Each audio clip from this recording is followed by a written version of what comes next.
Agrigento sabato prossimo 27 febbraio si svolgerà la prima edizione del convegno concerto Premio Michele Lizzi con la presentazione del volume La sagra del Signore della Nave da Pirandello a Michele Lizzi di Rita Capodicasa. L'iniziativa sarà trasmessa in diretta streaming sulle pagine social della stessa Rita Capodicasa, che ascoltiamo.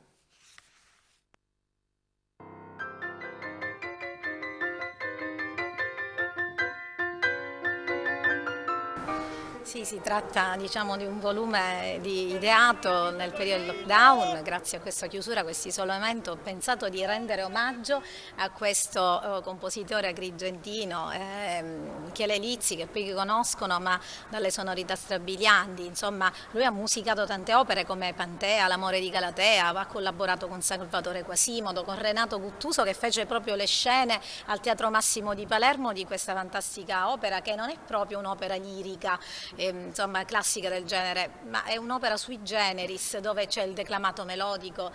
come avete sentito dalle nostre esibizioni. Insomma, faremo infatti un concerto in diretta streaming, insomma anche un convegno dove tanti relatori parleranno non solo di questo atto unico di Pirandello, che riprende la storia locale del Signore della Nave, di questa festa dimenticata, di questa festa che si faceva davanti San Nicola, dove c'è il contrasto fra sacro e profano,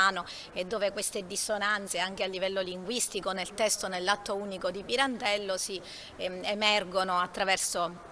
le sue solite, insomma, dicotomie, anche le sue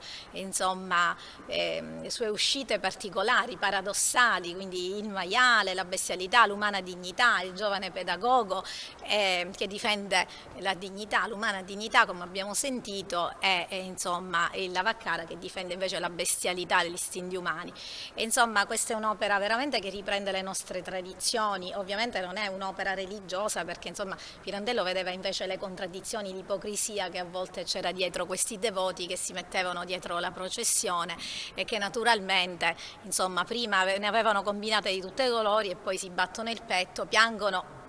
Dovrebbero essere pentiti, ma non si sa, questo rimane nel mistero e nel dubbio. E giorno 27, il 27 di febbraio, ci sarà questo convegno in diretta streaming di mattina, daremo una locandina, però naturalmente faremo anche delle altre esibizioni dal vivo, Covid permettendo, quando naturalmente questo volume merita di essere approfondito, perché si tratta, diciamo, di un volume molto particolare che analizza finalmente e dà merito e dà giustizia